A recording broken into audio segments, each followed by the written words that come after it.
Hello दोस्तों, video शुरू करने से पहले एक स्टैंडर्ड डिस्क्लेमर। ये वीडियो सिर्फ और सिर्फ एजुकेशनल पर्पसेस के लिए है, कोई बाय या सेल रिकमेंडेशन नहीं। दोस्तों, ये एक एआई असिस्टेड कंटेंट है, तो इसमें प्रोनाउंसिएशन की मिस्टेक्स हो सकती हैं, जैसे डीआरएचपी को डीएचआरपी कहना, मेल को फीमेल या फीमेल को मेल कहना। फाइनेंस विद एआई के यूट्यूब चैनल में आपका स्वागत है।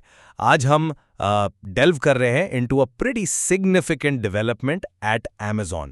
ये जो हाल ही में अनाउंस हुए हैं layoffs, affecting around 14,000 corporate employees. हाँ बिल्कुल। And this is quite a major move है ना, स्पेशली जब हम देखते हैं कि 2022-23 में ऑलरेडी 27,000 एम्प्लॉय रिडक्शंस हुए थे। लेकिन जो बात सबसे ज़्यादा सरप्राइजिंग लगती है वो ये है कि ये डिसीजन तब आया है जब Amazon ने क्वार्टरली प्रॉफिट्स रिपोर्ट किए हैं, अ मैसिव $18 बिलियन। काफ़ी सरप्राइजिंग है, isn't it? It certainly raises questions, बहुत सारे सवाल उठते हैं। हमारी आज की डिस्कशन जो है it stems from the source materials detailing these layoffs और उनके आसपास का कॉन्टेक्स्ट, और इससे एक सेंट्रल डिबेट खड़ा होता है। क्या ये लेऑफ्स फंडामेंटली एक स्ट्रेटेजिक रीअलाइनमेंट है driven by the rise of AI, specifically generative AI? मतलब एक ज़रूरी, शायद डिफ़िकल्ट स्टेप फ्यूचर एफिशिएंसीज के लिए, या फिर कंपनी की इतनी स्ट्रॉन्ग फाइनेंशियल हेल्थ के बावजूद क्या ये डिसीजन वाइडर इकोनॉमिक अनसर्टेनिटीज़ और वो शेयर होल्डर एक्सपेक्टेशंस के रिलेंटलेस प्रेशर से ज़्यादा इन्फ्लुएंस्ड है? राइट। और शायद इससे पहले कि हम और डीप डाइव करें, इट्स वर्थ क्विकली क्लैरिफाइंग कि हम जेनरेटिव एआई से क्या मतलब रखते हैं। तो एसेंशियली ये एक टाइप की आर्टिफिशियल इंटेलिजेंस है जो नया ओरिजिनल कंटेंट क्रिएट कर सकती है, जैसे कि टेक्स्ट लिखना, इमेजेस बनाना, इवन कंप्यूटर कोड जनरेट करना।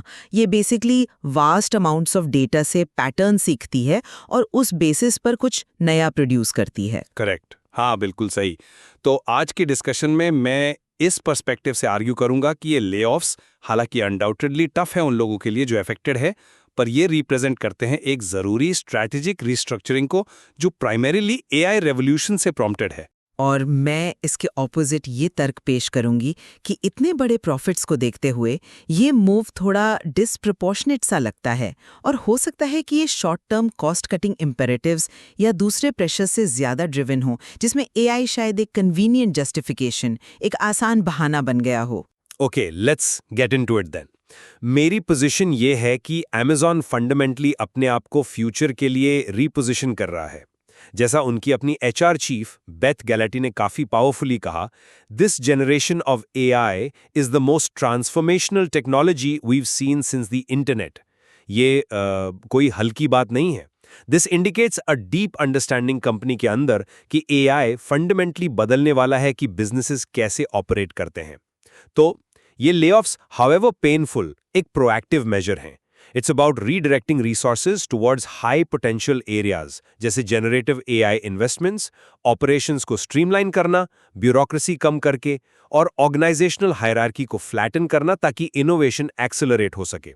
जरा सोचो, faster decision making, AI tools का क्विकर अडॉप्शन। सीईओ एंडी जैसी ने खुद पहले हिंट दिया था कि एआई ड्रिवन एफिशिएंसी से लाइकली जॉब रिडक्शंस होंगे। सो ये सिर्फ करंट प्रॉफिटेबिलिटी के बारे में नहीं है, ये स्ट्रैटेजिक लॉन्ग टर्म पोजीशनिंग के बारे में है एक एआई ड्रिवन दुनिया में।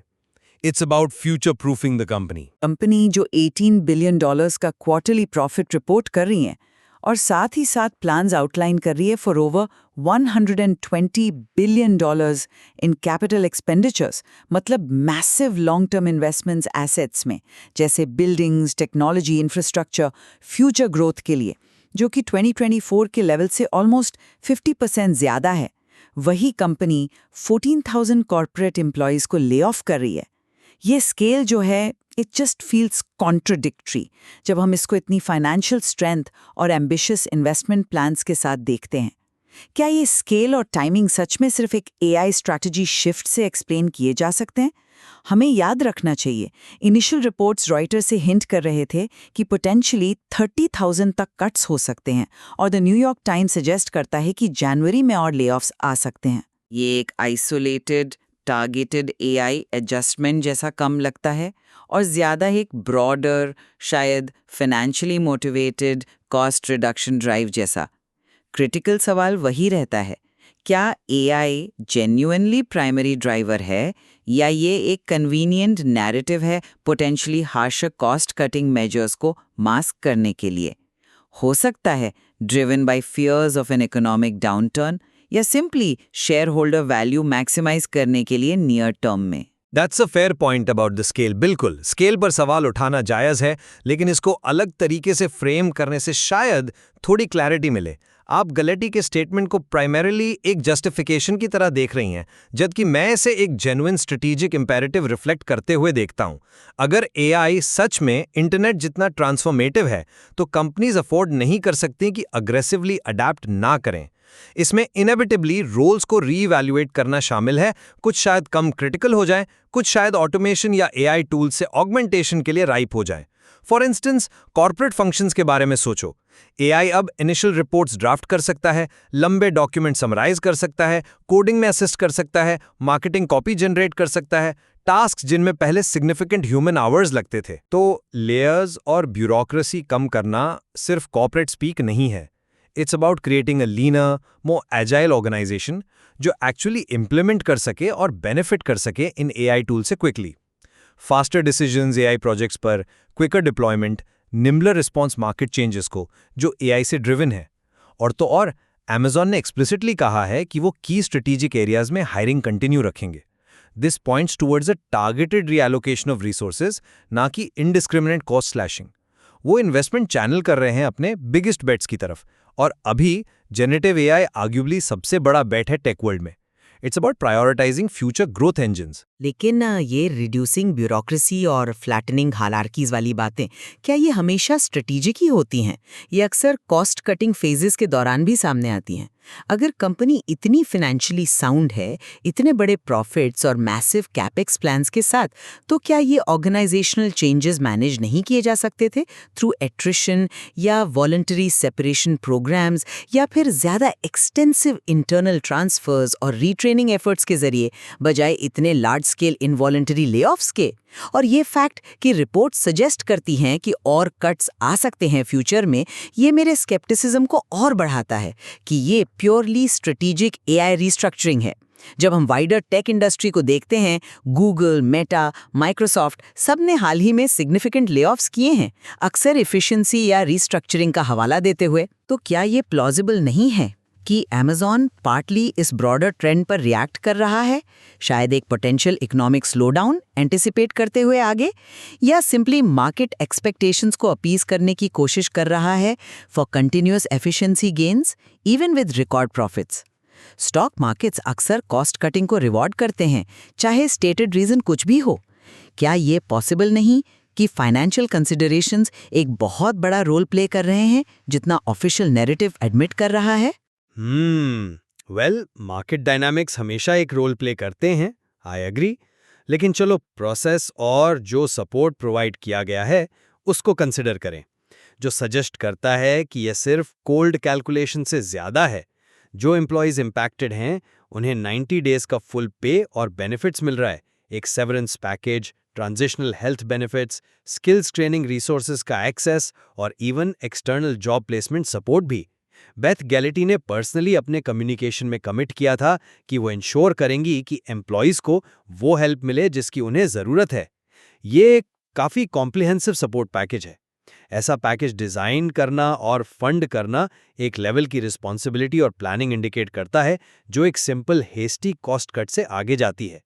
ये सजेस्ट करता है एक attempt to manage a difficult strategic transition as humanely as possible, एक लार्ज कॉर्पोरेट स्ट्रक्चर के अंदर। ये एक एक्नॉलेजमेंट है ह्यूमन कॉस्ट का, इवन वाइल एक टफ बिजनेस डिसीजन लेते हुए जो लॉन्ग टर्म के लिए जरूरी समझा गया। सपोर्ट पैकेज अच्छा है, हाँ, मैं मानती हूँ, लेकिन जिस तरह से ये खबर कम्युनिकेट की गई उस पे सवाल उठते हैं।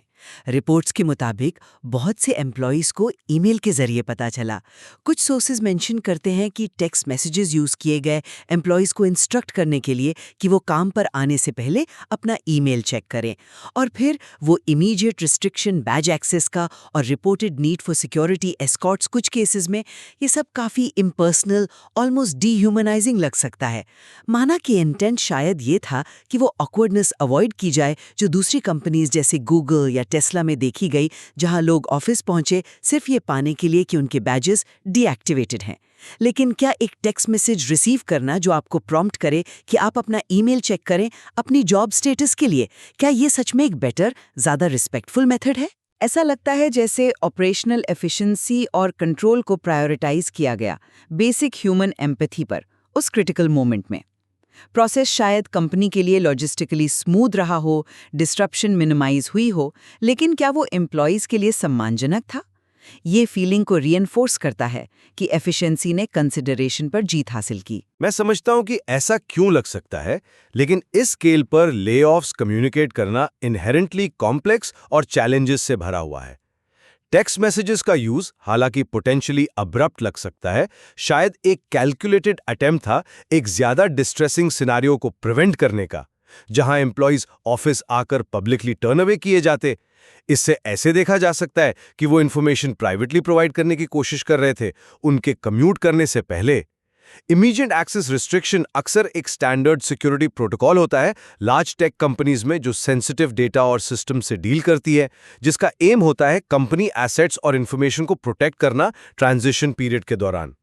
तो हालांकि मेथड शायद ब्लंट लगे, सब्सटैंशियल सपोर्ट पैकेज जो नोटिफिकेशन के बाद ऑफर किया गया वो एक क्लियर एफर्ट दिखाता है इम्पैक्ट को मिटिगेट करने का। शायद फोकस एक इनक्रेडिबली कॉम्प्लेक्स लॉजिस्टिकल ऑपरेशन को एफिशिएंटली और सिक्योरली एग्जीक्यूट करने पर था, और साथ ही साथ robust post lay off support structures को प्लेस में रखने पर। इट्स अ डिफिकल्ट बैलेंस, ये आसान नहीं होता। एक डिफिकल्ट बैलेंस जरूर है, लेकिन जो मेथड चूज किया गया वो प्रायोरिटीज रिफ्लेक्ट करता है। अब चलो वापस आते हैं long term vision versus potential short term gains के एंगल पर। आप आर्ग्यू कर रहे हो कि ये सब रिसोर्सेज रीएलोकेट करने के बारे में है, बिगेस्ट बेट्स जैसे जनरेटिव एआई को फंड करने के लिए, जो लॉन्ग टर्म कॉम्पिटिटिवनेस के लिए क्रूशियल है। ये एक कंपेलिंग नैरेटिव है। बिल्कुल। कंपनीज जो डिसरप्टिव टेक्नोलॉजीज में इन्वेस्ट करने में फेल होती हैं, वो ऑब्सोलीट होने का रिस्क उठाती हैं। अगर Amazon जेन्युइनली बिलीव करता है कि AI next major platform shift है, इंटरनेट या मोबाइल की तरह, तो उन्हें कैपिटल और टैलेंट उसकी तरफ रीएलोकेट करना ही होगा। इसमें कभी-कभी पेनफुल कट्स करने पड़ते हैं उन एरियाज में जो फ्यूचर स्ट्रैटेजी के लिए कम सेंट्रल हो रहे हैं या जहां ऑटोमेशन रोल्स को रिडंडेंट बना रहा है। ये इंश्योर करने के बारे में है कि कंपनी न सिर्फ सर्वाइव करे बल्कि थ्राइव करे नेक्स्ट टेक्नोलॉजिकल एरा में। अभी शायद अनप्लेजेंट हो, लेकिन पोटेंशियली एसेंशियल है लॉन्ग टर्म हेल्थ और कंटिन्यूड इनोवेशन के लिए। इस शिफ्ट को इग्नोर करना स्ट्रैटेजिकली इररिस्पॉन्सिबल होगा। लेकिन दूसरा नजरिया ये है कि ये move short term financial consideration से हेवीली इन्फ्लुएंस्ड हो सकता है। क्या ये पार्टली एक परफॉर्मेंस है स्टॉक मार्केट के लिए, एक सिग्नल इन्वेस्टर्स को कि Amazon कॉस्ट डिसिप्लिन को लेकर सीरियस है, specially given the broader economic uncertainty? $18 billion profit अच्छा है, लेकिन मार्केट हमेशा और ज़्यादा एफिशिएंसी की उम्मीद रखता है। टेक स्टॉक्स को अक्सर हेड काउंट ट्रिम करने के लिए रिवॉर्ड मिलता है, क्योंकि इससे शॉर्ट टर्म में मार्जिन्स बूस्ट हो सकते हैं। तो क्या ये जेन्युइनली इनोवेशन के लिए रिसोर्सेज फ्री अप करने के बारे में है, या ये पार्टली फाइनेंशियल इंजीनियरिंग है, क्वार्टरली नंबर्स को और भी बेहतर दिखाने के लिए, पोटेंशियली स्टॉक प्राइस को प्रॉप अप करने के लिए? जब रिपोर्ट सजेस्ट करती हैं कि और कट्स आ सकते हैं, तो ये एक वन ऑफ स्ट्रेटेजिक रीअलाइनमेंट जैसा कम लगने लगता है और ज़्यादा एक ongoing exercise in cost optimization जैसा।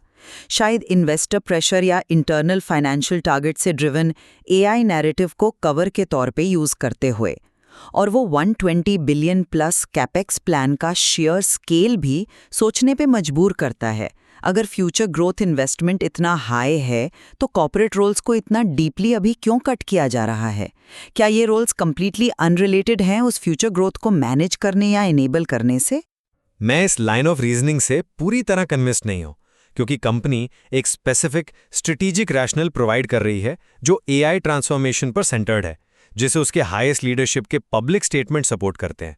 वो कॉन्क्रीट गोल्स पॉइंट आउट कर रहे हैं, जैसे ब्यूरोक्रेसी कम करना और हायरार्कीज फ्लैटन करना, चेंजेस जो अक्सर ज़रूरी होते हैं AI जैसी न्यू टेक्नोलॉजीज के अडॉप्शन को स्पीड अप करने के लिए। अगर ये सिर्फ फाइनेंशियल इंजीनियरिंग होती तो वो शायद AI ड्रिवन और स्ट्रक्चरल चेंजेस के बारे में कम स्पेसिफिक होते ऑल्सो की स्ट्रेटेजिक एरियाज में हायरिंग कंटिन्यू करने का कमिटमेंट ये आइडिया रीइंफोर्स करता है कि ये टारगेटेड रिएलोकेशन है, ना कि सिर्फ across the board cuts. Long term competitiveness के लिए अक्सर ये टफ स्ट्रक्चरल डिसीजंस लेने पड़ते हैं, इवन जब प्रॉफिट्स करेंटली हाई हों। प्रॉफिट्स डिक्लाइन होने तक वेट करना शायद बहुत देर हो जाए एक फास्ट मूविंग टेक लैंडस्केप में। परंतु ये भी तो पॉसिबल है कि दोनों चीजें सच हों। कंपनीज कॉम्प्लेक्स एंटिटीज होती हैं। ये बिल्कुल प्लॉजिबल है कि एआई में जेन्युइन स्ट्रेटेजिक इंटरेस्ट हो और कॉस्ट्स कट करने या short term financial matrix boost करने का सिग्निफिकेंट प्रेशर भी हो। स्ट्रेटेजिक नैरेटिव्स अक्सर यूज किए जाते हैं उन डिसीजंस को फ्रेम करने के लिए जिनके स्ट्रॉन्ग फाइनेंशियल मोटिवेशंस भी हो सकते हैं। एम्बिग्विटी इस बात में है कि प्राइमरी ड्राइवर क्या है। Given the massive profits, the huge capex plans, layoffs का स्केल जो इनिशियल एक्सपेक्टेशन से आगे बढ़ गया और broader industry context, AI strategy narrative को फेस वैल्यू पर एक्सेप्ट करना मुश्किल है, बिना सिग्निफिकेंट स्केप्टिसिज्म के अंडरलाइंग फाइनेंशियल प्रेशर्स के बारे में। पिक्चर पूरी तरह क्लियर नहीं है। तो जैसे हम अपनी डिस्कशन के एंड की तरफ बढ़ रहे हैं, मैं अपनी पोजीशन समराइज करूंगा। जबकि एम्प्लॉयज़ पर इम्पैक्ट अनडिनाएबल और सिग्निफिकेंट है, ये अमेज़ॉन लेऑफ्स प्राइमरीली एक स्ट्रेटेजिक नेसेसिटी से ड्रिवन लगते हैं कंपनी को एआई रेवोल्यूशन के लिए पोजीशन करने के लिए।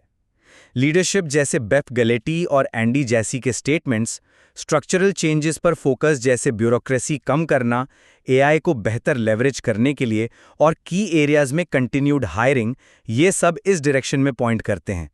सपोर्ट पैकेज भी एक कंसिडर्ड, हालांकि डिफिकल्ट अप्रोच सजेस्ट करता है। और मैं अपनी बात पर कायम हूं।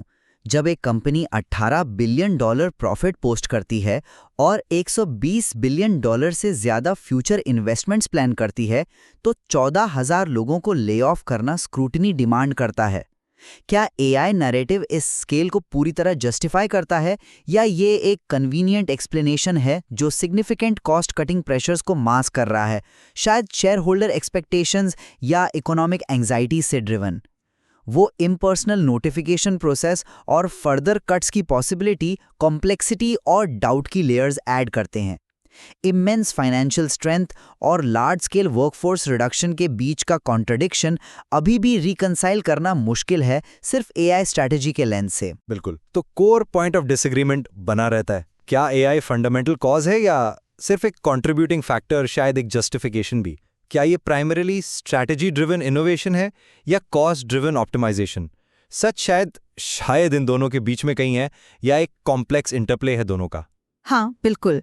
अमेज़ॉन जैसी कंपनी की स्केल पर डिसीजंस शायद ही कभी किसी एक सिंगल कॉज से आते हैं। मल्टीपल प्रेशर्स और strategic considerations likely at play हैं, और इन डिफरेंट पर्सपेक्टिव्स को एग्जामिन करना क्रूशियल है एक डीपर अंडरस्टैंडिंग के लिए उन फोर्सेस का जो मेजर कॉर्पोरेट एक्शंस जैसे इसको शेप करते हैं। Exactly, there certainly more nuance to uncover अगर हम सोर्स मटेरियल को और क्लोजली देखें और ऑब्जर्व करें कि ये स्ट्रैटेजी वक्त के साथ कैसे अनफोल्ड होती है। This is only for educational purposes, not a buy and sell recommendation. Congratulations, आपने ये पॉडकास्ट एंड तक सुना। अगर इस वीडियो से आपको कुछ भी वैल्यूएबल मिला है तो इसे लाइक जरूर करें, ज्यादा से ज्यादा शेयर करें और कमेंट में बताएं कि नेक्स्ट वीडियो में किस टॉपिक को कवर करें। Thank you very much for listening.